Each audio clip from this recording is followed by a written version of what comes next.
بسم اللہ الرحمن الرحیم۔ السلام علیکم ورحمۃ اللہ وبرکاتہ۔ ناظرین، میں ہوں آپ کا میزبان محمد طیب کبیر اور آپ دیکھ رہے ہیں ہمارا یوٹیوب چینل سیف الاسلام۔ ناظرین، 20 رمضان المبارک بعد از نماز عصر جہاں بھی اہل اسلام اعتکاف کرتے ہیں بعد از نماز عصر، اور آج ہم اعتکاف کے مسائل اور فضائل جاننے کے لیے حضرت علامہ حافظ عابد سلطانی صاحب سے مدعو ہوں گے اور ان سے جانیں گے کہ اعتکاف کے فضائل اور مسائل کیا ہیں۔ تو السلام علیکم ورحمۃ اللہ۔ وعلیکم السلام ورحمۃ اللہ۔ کیسے مزاج آپ کی؟ جی الحمدللہ۔ حضرت علامہ صاحب، قرآن و حدیث کی روشنی میں اعتکاف کی فضائل کیا ہیں؟ نحمدہ ونصلی علی رسولہ الکریم، اما بعد فاعوذ باللہ من الشیطان الرجیم، بسم اللہ الرحمن الرحیم۔ وعہدنا الی ابراہیم واسماعیل ان طہرا بیتی للطائفین والعاکفین والرکع السجود۔ صدق اللہ مولانا العظیم وصدق رسولہ النبی الامین الکریم۔ ان اللہ وملائکتہ یصلون علی النبی یا ایہا الذین آمنوا صلوا علیہ وسلموا تسلیما۔ حمد و ثنا کے بعد اللہ رب العزت نے قرآن کریم میں ارشاد فرمایا، وعہدنا الی ابراہیم واسماعیل ان طہرا بیتی للطائفین والعاکفین والرکع السجود۔ اور ہم نے حضرت ابراہیم علیہ السلام اور حضرت اسماعیل علیہ السلام کو تاکید فرمائی کہ وہ ہمارے گھر کو اعتکاف طواف کرنے والوں کے لیے اور اعتکاف کرنے والوں کے لیے اور رکوع اور سجود کرنے والوں کے لیے خوب صاف ستھرا رکھنا۔ تو قرآن کریم سے اس امر کا واضح ثبوت ملتا ہے کہ اعتکاف جو ہے وہ بہت پرانی عبادت ہے۔ اس لیے رب نے اپنے پیارے خلیل اور پیارے ذبیح اللہ کو فرمایا کہ وہ میرے گھر کو طواف کرنے والوں اور اعتکاف کرنے والوں کے لیے صاف ستھرا رکھیں۔ تو کیونکہ رب تبارک و تعالیٰ کو علم تھا کہ لوگ اعتکاف بیت اللہ شریف میں طواف اور اعتکاف کریں گے، تو اس لیے رب تبارک و تعالیٰ نے یہ حکم دیا، اور یہ حکم اس وقت ہوا جب خانہ کعبہ کی تعمیر جو ہے وہ مکمل ہوئی۔ تو اس سے یہ بھی پتہ چلا کہ اعتکاف جو ہے یہ دین ابراہیمی کا بھی ایک حصہ ہے، اور حضرت موسیٰ علیہ السلام نے جو 40 دن کوہ طور پر رہے، چیلا کاٹا، وہ بھی ایک قسم کا اعتکاف ہی تھا۔ تو اعتکاف کا لفظ جو ہے وہ عکوف سے بنا ہے، جس کا معنی ہے کسی جگہ ٹھہر جانا، بند ہونا، یا کسی جگہ کو لازم پکڑنا۔ اور شریعت اسلامیہ میں اعتکاف سے مراد یہ ہے کہ تقرب الہی کی نیت سے مسجد کو لازم پکڑنا۔ اور اعتکاف کی ایک تعریف عام یہ بھی ہے کہ اللہ تبارک و تعالیٰ کے قرب کی خاطر یا اس کی رضا کی خاطر عبادت کی نیت سے اپنے آپ کو مسجد میں ٹھہرا لینا، یہ اعتکاف ہے۔ تو اعتکاف جو ہے یہ بڑی شاندار عبادت ہے، اور اعتکاف کی سب سے بڑی فضیلت یہ ہے کہ اعتکاف جو ہے وہ میرے آقا کریم صلی اللہ علیہ وسلم نے ہر سال جو ہے رمضان مبارک کے آخری عشرے میں فرمایا ہے، اور اعتکاف جو ہے ان محبوب عبادات میں سے ہے کہ جن سے اللہ تبارک و تعالیٰ جلد راضی ہو جاتا ہے۔ تو اعتکاف کے لیے جب ایک بندہ تمام دنیاوی مشاغل چھوڑ دیتا ہے، مصروفیات چھوڑ دیتا ہے، اور پھر وہ چند دنوں کے لیے وہ یکسو ہو کر اللہ تبارک و تعالیٰ کی عبادت و ریاضت کرتا ہے، پھر رب تبارک و تعالیٰ اس پر نظر رحمت فرماتا ہے۔ تو یہ بہت بڑی فضیلت کی بات ہے کہ کیا اعتکاف کی یہ اہمیت و فضیلت کم ہے کہ نبی پاک صلی اللہ علیہ وسلم نے ہر سال جو ہے اعتکاف فرمایا، رمضان مبارک کے آخری عشرے میں صرف ایک سال آپ نے اعتکاف نہیں فرمایا۔ تو اعتکاف جو ہے اس کے بارے میں نبی پاک صلی اللہ علیہ وسلم کی چند احادیث ہیں، آپ سماعت فرمائیں گے۔ پہلی حدیث جو ہے یہ ابن ماجہ کی ہے، اور اس کے راوی ہیں ابن عباس رضی اللہ تعالیٰ عنہ۔ سیدنا ابن عباس رضی اللہ تعالیٰ عنہ فرماتے ہیں، روایت کرتے ہیں کہ آقا کریم صلی اللہ علیہ وسلم نے ارشاد فرمایا، جو اللہ تبارک و تعالیٰ کی رضا کی خاطر اعتکاف کرتا ہے رب تبارک و تعالی اس شخص کو جو ہے اسے ثواب ہی ثواب عطا فرماتا ہے، یعنی ایک وہ گناہوں سے بچا رہتا ہے اور دوسرا نیکیوں میں سے اسے اس قدر ثواب ملتا ہے کہ گویا اس نے نیکیاں ہی نیکیاں کی ہوں۔ اور دوسری حدیث جو ہے وہ کنز الاعمال کی ہے، اور اس حدیث کے راوی عبداللہ ابن عباس ہیں۔ وہ فرماتے ہیں، روایت کرتے ہیں کہ آقا کریم صلی اللہ علیہ وسلم نے ارشاد فرمایا، جو بندہ اللہ کی رضا کی خاطر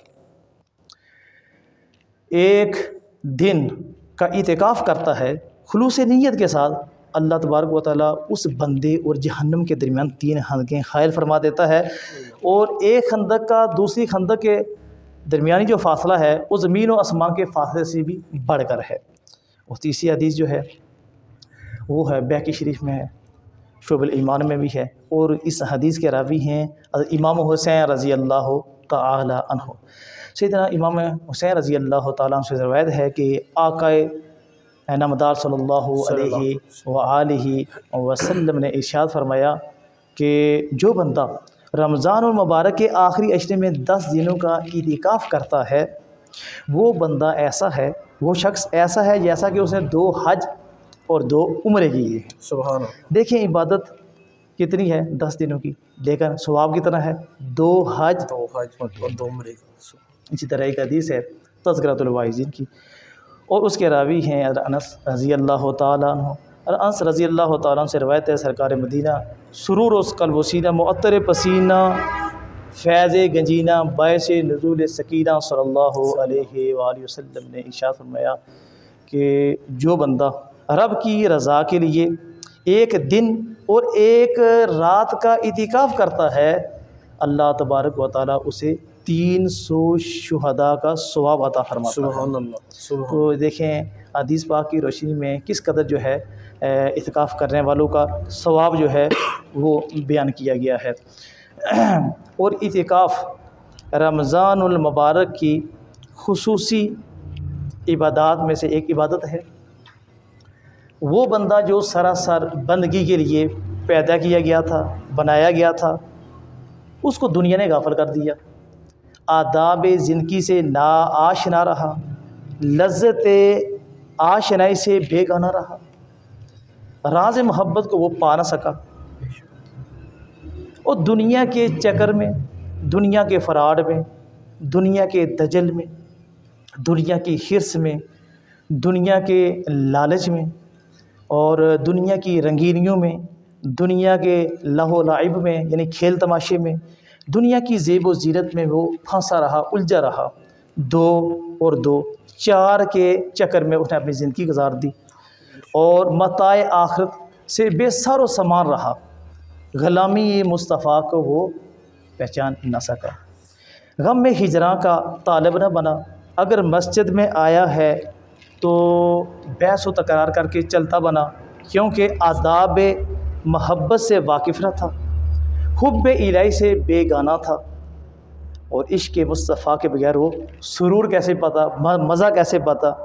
پھر رب کو اپنے بندے پر پیار آیا، رب کو اپنے بندے پر پیار آیا، اور رحمت خداوندی کی بہار آئی، رمضان المبارک کا مہینہ آ گیا۔ سبحان اللہ۔ اب رب نے چاہا ہے میرے بندے اب غفلت کو چند دنوں کے لیے چھوڑ دے، دنیا کی حرص اور لالچ کے بت توڑ دے، میری بارگاہ عالی میں آ، چند روز میری حضوری میں بیٹھ، دنیا سے منہ موڑ لے، اور میرے گھر میں آ کر ایک کونے میں جلوہ نشین ہو جا، گوشہ نشین ہو جا، اور اپنے من کی دنیا جو ہے اس کو آباد کر لے، اپنے ذہن کو صاف کر لے، اپنے دل کو شفاف کر لے، اپنی سوچوں کو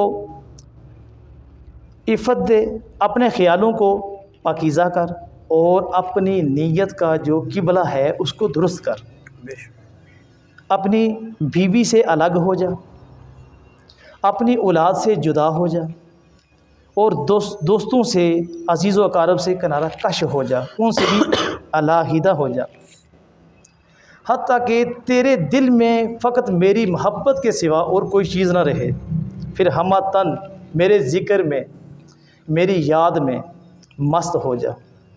اور اعتکاف جو ہے یہ آقا کریم صلی اللہ علیہ وآلہ وسلم کے مقدس عمل مبارک میں سے ایک شاندار عمل ہے۔ نبی پاک صلی اللہ علیہ وسلم نے ہر سال جو ہے رمضان مبارک کے آخری عشرے میں اعتکاف فرمایا ہے۔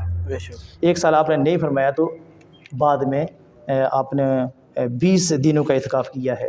نبی پاک صلی اللہ علیہ وسلم نے جو اعتکاف کا مقصد بیان کیا ہے وہ لیلۃ القدر کی تلاش بیان کیا ہے۔ اور اعتکاف ہے کیا؟ یعنی اپنے تمام دنیاوی معاملات کو ایک طرف چھوڑ چھاڑ کر رب کی رضا کی خاطر اس کی عبادت کے لیے مسجد میں اپنے آپ کو مقید کر لینا، اپنے آپ کو بند کر لینا، یہ اعتکاف ہے۔ تو دیکھیں ہمارے زمانے میں لوگ اعتکاف کے مسائل پوچھ لیتے ہیں، پھر ان مسائل سے زیادہ ہی کچھ گنجائش جو ہے وہ جو ہے استعمال کرتے ہیں، گنجائش سے زیادہ فائدہ اٹھاتے ہیں۔ ٹھیک ہے، حضرت علامہ صاحب شرائط اعتکاف کیا ہے؟ دیکھیں طیب بھائی، شرائط اعتکاف یہ ہیں: مسلمان ہونا اور عاقل ہونا، یہ کوئی شرط نہیں ہے۔ نابالغ بچہ ہو، سمجھدار ہو تو وہ بھی بیٹھ سکتا ہے۔ پھر ایسی مسجد میں اعتکاف کیا جائے جہاں نماز پنجگانہ باجماعت کا اہتمام ہو، اور اس میں ایک روزہ شرط ہے۔ ہاں، اگر روزہ نہیں ہوگا تو پھر جو ہے اعتکاف نہیں ہوگا۔ یہ اعتکاف کی جو ہیں جو شرائط ہیں۔ حضرت علامہ صاحب جو اقسام ہے اعتکاف کی وہ کیا ہے، وہ ہمارے ناظرین کو بتائیے گا۔ اعتکاف کی اقسام جو ہیں یہ 3 ہیں۔ ایک ہے واجب اعتکاف، اور ایک ہے سنت اعتکاف، اور ایک ہے نفلی اعتکاف۔ تو جو واجب اعتکاف ہے نا، وہ یہ ہے کہ اگر کسی شخص نے کوئی منت مانی ہو کہ میں رب کی رضا کے لیے اتنے دنوں کا اعتکاف کروں گا، اب جتنے دن اس کی زبان سے ادا ہوئے اتنے دن جو ہے وہ اعتکاف کرنا اس پر جو ہے واجب ہو جائے گا۔ یا میرا فلاں کام ہو گیا تو میں اتنے دن کا اعتکاف کروں گا، اللہ کے فضل سے وہ کام ہو گیا تو جتنے دنوں کا اس نے کہا ہے وہ اعتکاف کے لیے لازم ہوگا۔ پھر اس طرح جو ہے دوسری قسم جو ہے وہ سنت اعتکاف کی ہے، وہ رمضان المبارک کے آخری 10 دنوں میں جو ہے اعتکاف جو لوگ بیٹھتے ہیں، یہ سنت اعتکاف ہے جو کہ آقا کریم صلی اللہ علیہ وسلم نے فرمایا ہے۔ تو نفلی اعتکاف جو ہے اس کا کوئی بھی وقت جو ہے وہ مقرر نہیں ہے، وہ 10 دن کا بھی ہو سکتا ہے، 5 دن کا بھی ہو سکتا ہے، رمضان کے پہلے عشرے میں بھی ہو سکتا ہے، درمیانی عشرے میں بھی، اور آخری عشرے میں بھی، حتیٰ کہ آخری دن میں بھی ہو سکتا ہے، ایک دن اور رات کا بھی ہو سکتا ہے، چند گھنٹوں کا بھی ہو سکتا ہے۔ تو جب بھی بندہ مسجد میں آئے تو اس اعتکاف کی نیت کر لے، نویت سنت الاعتکاف، میں اعتکاف کی نیت کرتا ہوں۔ جب وہ مسجد سے باہر چلا جائے گا تو اس کا اعتکاف جو ہے ٹوٹ نہیں جائے گا بلکہ ختم ہو جائے گا۔ جی، حضرت علامہ صاحب یہ بتائیے گا کہ اعتکاف کے درجات کیا ہیں؟ دیکھیں اعتکاف کے درجات بھی ہیں۔ پہلا درجہ اعتکاف کا یہ ہے کہ وہ اعتکاف جو بیت اللہ شریف میں کیا جائے۔ اعتکاف کا دوسرا درجہ وہ ہے جو مسجد نبوی میں کیا جائے۔ اعتکاف کا تیسرا درجہ جو ہے وہ بیت المقدس میں جو اعتکاف کیا جائے۔ اس کے بعد جامعہ مسجد میں اعتکاف کیا جائے۔ اس سے بعد جو درجہ ہے وہ ہے محلے کی مسجد جہاں نماز پنجگانہ کا اہتمام کیا جاتا ہے۔ جی، تو حضرت علامہ صاحب جو مکروہات اعتکاف ہیں وہ کیا ہے؟ دیکھیں مکروہات اعتکاف کچھ ہیں، چند میں بیان کر دیتا ہوں۔ بالکل خاموشی اختیار کرنا، تو بالکل خاموش رہنا یہ ہماری شریعت میں کوئی ثواب کا عمل نہیں ہے یا کوئی عبادت نہیں ہے۔ اگر کوئی بندہ اس وجہ سے خاموش رہتا ہے کہ یہ خاموشی میری عبادت میں شمار ہوگی تو اس کا جو ہے وہ ایک گمان ہے، کیونکہ مکمل خاموش رہنا کوئی عبادت نہیں ہے۔ ہاں، اگر اعتکاف ہمارا اس وجہ سے خاموشی اختیار کرتا ہے کہ میں گناہوں سے محفوظ رہوں، گناہوں سے اجتناب کے لیے اگر وہ خاموشی اختیار کرتا ہے تو یہ بالکل جائز عمل ہے۔ لیکن جہاں بولنا ضروری ہو وہاں اسے بات کرنی چاہیے، گفتگو کرنی چاہیے۔ مثلا کوئی بندہ مسجد میں آیا، ہنسی مذاق کر رہا ہے، یا شریعت مطہرہ کے کوئی خلاف کام ساری انجام دے رہا ہے، یا گالی گلوچ کر رہا ہے، تو اس متقف کو پھر خاموش نہیں رہنا چاہیے، وہ اس کی اصلاح کرنی چاہیے، اسے منع کرنا چاہیے کہ یہ مسجد ہے، آپ جو کچھ کر رہے ہیں یہ شریعت کے بھی خلاف ہے اور آداب مسجد کے بھی خلاف ہے۔ تو اتنی بات وہ کہہ سکتا ہے۔ تو دوسرا جو ہے اس کا مکروہ عمل وہ یہ ہے کہ جو اعتکاف کی جگہ ہے اس کو زائد جگہ اپنے لیے جو ہے زائد جگہ رکھنا، جس سے باقی نمازیوں کو تکلیف ہو جائے، باقی جو دوسرے اعتکاف والے ہیں ان کو تکلیف ہو. یعنی زیادہ جگہ گھیرنی نہیں چاہیے، جتنی جگہ اس کا گزارا ہو سکے یا اس کے لیے آسانی رہے اتنی جگہ وہ اعتکاف کا اپنا پردہ لگا رہے یا اس کو مختص کر لے، لیکن کسی کو تکلیف دینا جو ہے وہ اچھا نہیں ہے. جی تو جیسا کہ ناظرین کرام آپ نے حضرت علامہ حافظ محمد عبد السلطانی صاحب سے اعتکاف کے فضائل، شرائط اور اقسام، درجات اور مکروہات سماعت فرمائیں. اگر آپ کو آج کی ہماری یہ ویڈیو اچھی لگی ہو تو ہماری ویڈیو کو لائک، شیئر، کمنٹ لازمی کیجیے گا اور ہمارے یوٹیوب چینل سیف الاسلام کو لازمی سبسکرائب کیجیے گا. والسلام.